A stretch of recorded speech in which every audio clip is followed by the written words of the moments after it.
She was just the janitor, ignored, underestimated, and mocked.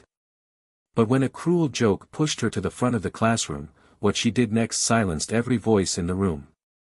This isn't just a story, it's a revelation. A quiet woman with a secret past shattered prejudice with a single piece of chalk. Ready to witness the moment everything changed? Watch till the end, and comment below, where are you watching from? Don't forget to like, share, and subscribe for more powerful true stories. At Ridgemont High, nestled in the heart of a wealthy suburban district, a quiet custodian named Lena Thompson had long been a fixture in the school's corridors. An elderly black woman with silver-streaked curls and calloused hands, Lena arrived before sunrise each morning, sweeping the halls and tidying classrooms in silence. To most, she was invisible, a background figure in the daily bustle of privileged lives. One morning, during an advanced mathematics class taught by the notoriously arrogant Mr. Charles Whitman, Lena quietly stepped in to clean the chalk dust left from the prior lecture. Mr. Whitman, a sharply dressed man known for his inflated ego and subtle disdain for anyone outside his social circle, seized the opportunity to humiliate Lena in front of the students. With a condescending smirk, he gestured toward the blackboard where an unsolved calculus problem loomed and said loudly, "Lena, I'm sure after years of eavesdropping you've picked up a few things. Why don't you show us your skills and solve this?" The students, mostly white, from affluent backgrounds, burst into laughter. The sound was cruel, echoing off the classroom walls. Lena froze for a moment, gripped by a familiar ache. She had endured countless indignities in silence, but this one felt particularly sharp. Mr. Whitman's challenge was meant to degrade her. Yet, something within her stirred, not rage, but remembrance. She looked at the blackboard, then back at him. Rather than shrink away, Lena took a deep breath and walked toward the front of the class. The laughter faded into stunned silence. The janitor was accepting the challenge. With steady steps, she approached the board, her back straight and her eyes calm, prepared to reclaim the dignity that had been stolen from her for far too long. As Lena gripped the chalk in her hand, her mind raced, not with fear, but with memories. The mathematical symbols on the board brought her back to a distant time, to lecture halls and dusty textbooks, to the days when she had once dreamed of becoming a mathematician. Years ago, Lena had been a top student at a prestigious university, one of the first black women admitted into its elite mathematics program. Her professors recognized her brilliance immediately, but her peers didn't. Some students refused to work with her. Others left racist notes on her desk. The administration turned a blind eye. Still, Lena endured. She believed that intellect and passion could conquer hate. But dreams don't always survive reality. When her father suffered a debilitating injury, Lena was forced to drop out and take any job she could to support her family. One cleaning job became another. Over time, her passion was buried under the weight of responsibilities and the sting of systemic racism. For decades, she carried that lost dream silently, hidden behind the mop and broom. Now, standing at the board once again, Lena found herself staring at a complex calculus equation, one she had seen many times before. Her hands moved instinctively, forming symbols and calculations with stunning clarity. She didn't just solve the problem, she transformed the blackboard into a tapestry of logic and beauty. Behind her, the classroom was still. Mr. Whitman, arms still crossed, began to frown. The smirks faded from his students' faces, replaced by widened eyes and dropped jaws. One by one, even the brightest among them recognized that Lena wasn't fumbling, she was teaching. By the time Lena placed the chalk down and stepped back, the solution was complete. Neat. Perfect. She turned to Mr. Whitman and said calmly, "This is the answer you were looking for." The air left the room. Silence. Then a few gasps. A murmur. And something new, awe. Lena had done more than solve an equation. She had shattered the assumptions that had held her in the shadows. The elderly black janitor who cleaned their classrooms had just solved the problem that none of the school's brightest students, or even their pompous teacher, could crack. Her quiet strength filled the room. No victory speech. No anger. Just dignity reclaimed. And in that moment, the classroom learned a lesson no textbook could ever teach. As Lena turned away from the blackboard, a hush fell over the room, a silence more profound than any words could express. The students, who had just moments ago laughed at her presence, now stared in awe. Their expressions, once full of mockery, had shifted into something unspoken, remorse. A boy seated near the front whispered under his breath, "She's a genius." The sentiment echoed softly across the rows. Heads slowly turned. The same faces that had looked through Lena every day now saw her with new eyes. Mr. Whitman, for his part, stood motionless. His arms, once crossed in smug satisfaction, now hung stiff at his sides. His mouth opened slightly, as if searching for a response, some way to reclaim control of the situation. But none came. The authority he'd long held in the classroom had quietly, definitively shifted. Lena didn't bask in the reaction. She didn't gloat. Instead, she retrieved her cleaning rag and quietly returned to wiping the base of the chalkboard, as if the extraordinary display of brilliance had never happened. And yet, everything had changed. Later that afternoon, whispers of the moment spread through the halls of Ridgemont High. Students talked about the janitor who solved the impossible problem in hushed, reverent tones. In the teacher's lounge, stunned faculty members recounted the story secondhand, their voices tinged with disbelief and quiet admiration. Lena returned to her duties, methodically dusting shelves, emptying bins, and polishing floors. But now, wherever she went, silence followed, not the awkward, dismissive silence of before, but one of watchful respect. Eyes met hers, not with disdain, but with careful curiosity. As she walked past the same classroom where her dignity had been tested and reclaimed, Lena allowed herself a quiet smile. For the first time in years, she felt seen. And that, perhaps, was the beginning of something greater than solving a math problem. It was the unraveling of prejudice, one piece of chalk at a time. That evening, as Lena finished mopping the last hallway, she heard an unexpected knock on the janitor's closet door. Opening it, she found Mr. Whitman, now visibly shaken, his eyes avoiding hers. "Miss Thompson," he began hesitantly, "may I have a word?" Lena nodded. "I owe you an apology," he said, his voice low. "What I did today, it was wrong. I acted out of arrogance and prejudice, and you showed me that I have a lot to learn." Lena met his eyes calmly.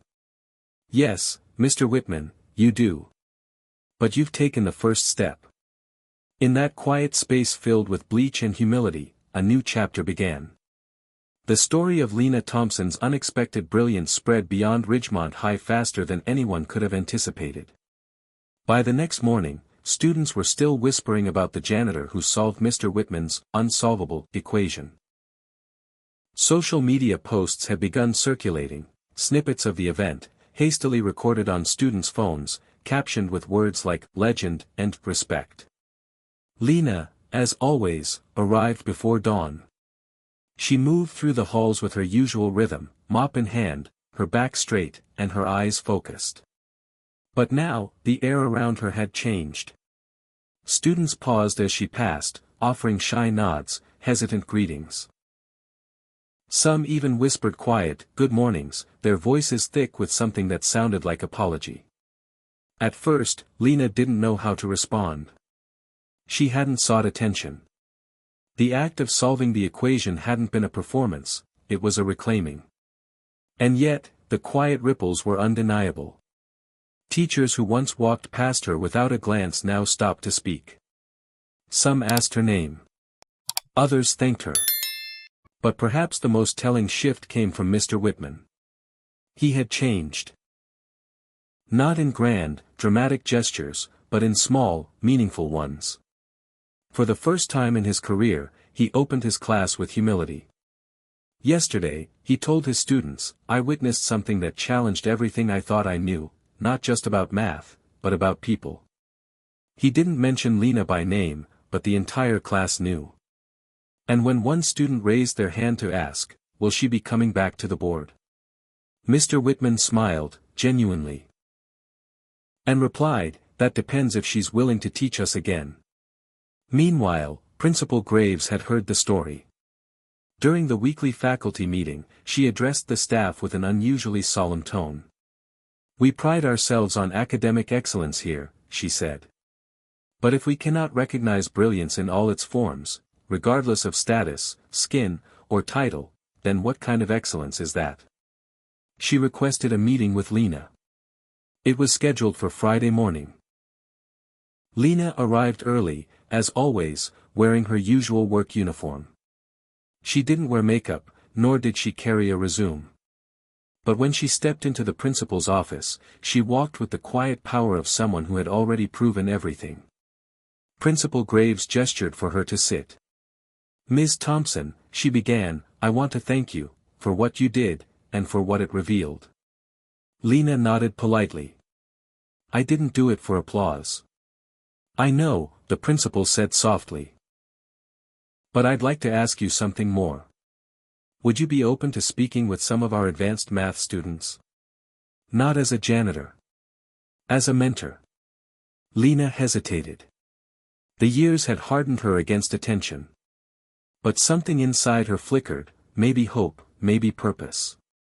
"I'll think about it," she said. And she meant it.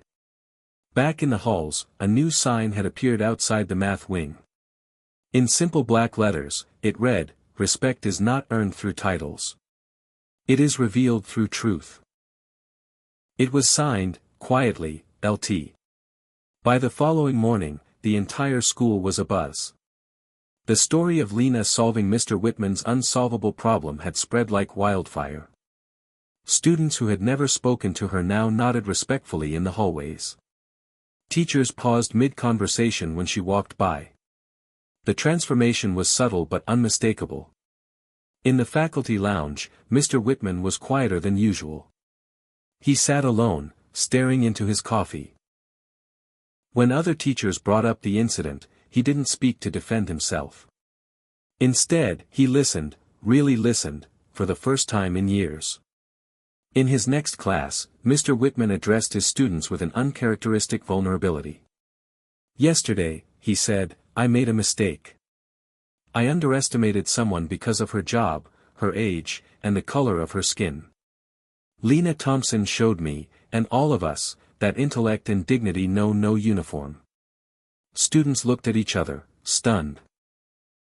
It was the first time they'd heard their proud teacher admit fault. Meanwhile, Principal Raymond Harris had heard of the incident too. A long-time administrator known for his polished demeanor and cautious leadership, Harris was initially unsure how to respond. But after seeing the effect on students and staff alike, he called Lena into his office. "Ms. Thompson," he began, "what you did yesterday, it was extraordinary. I want to talk about how we can honor that." Lena, ever modest, shook her head gently. "I don't need honors. What I want is change."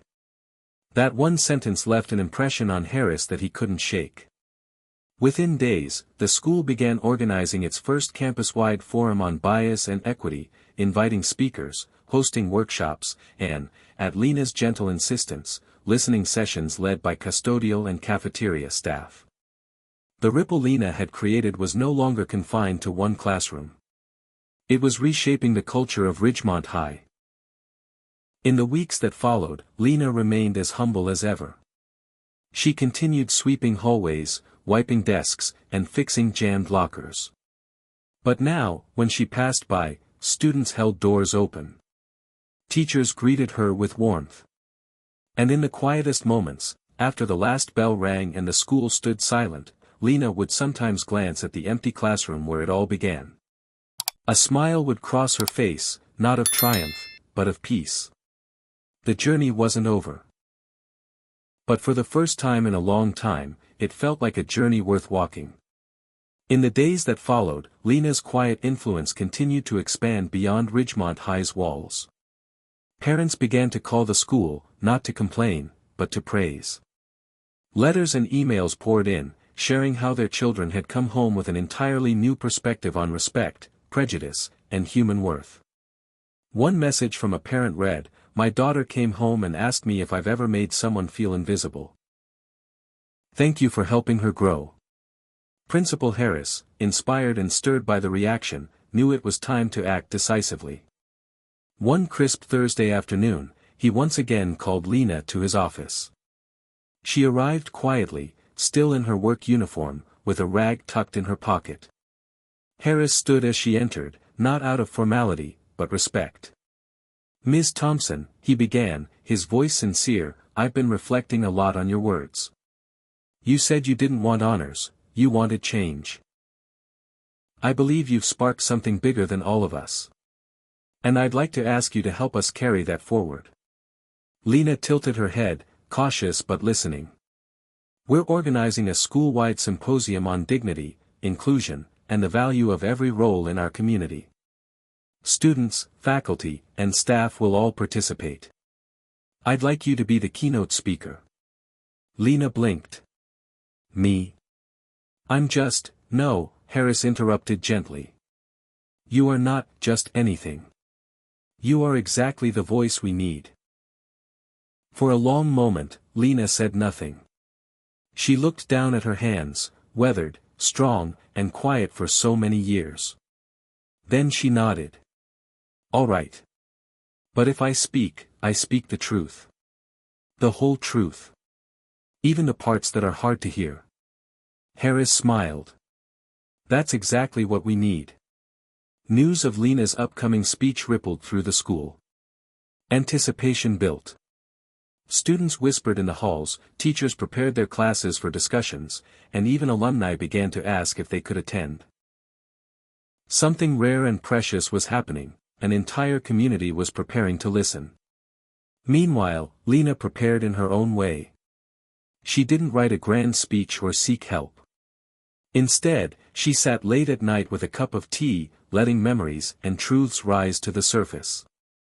For the first time, she wasn't burying them. She was preparing to share them. In her small apartment, lined with worn books and photographs of the family she'd sacrificed everything for, Lena whispered to herself, "This time, they will see me. All of me." The auditorium was nearly full days before the event.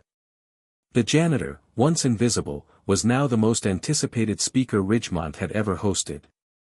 The morning of the symposium arrived with golden light pouring into Ridgemont High's windows. Banners reading "Voices That Matter" fluttered above the school entrance. Students filed into the auditorium with hushed excitement, their faces curious, open, unsure what they were about to witness. Backstage, Lena stood alone, staring at the microphone. She wore her usual clothes, a simple cardigan and dark slacks, refusing to dress up just to be accepted. Her voice would speak for itself. Principal Harris approached and placed a gentle hand on her shoulder. "It's time." Lena walked out to the center of the stage. The room fell into a silence so complete it seemed to hum. Hundreds of eyes focused on her. She took a breath. "Good morning," she began, her voice calm but firm. "Most of you know me as Lena Thompson, the janitor. You see me every day. I sweep the floors. Clean your classrooms. Empty your trash. And for years, you saw right through me." A rustle went through the room, a shift of discomfort and realization. "But what you didn't know," Lena continued, "is that before I ever held a broom, I held a scholarship. I studied at Westbridge University. Mathematics. I dreamed of teaching, of exploring equations, of challenging minds. But life, and poverty, and prejudice, got in the way." Students leaned forward. Teachers exchanged glances. It was a story none of them had imagined.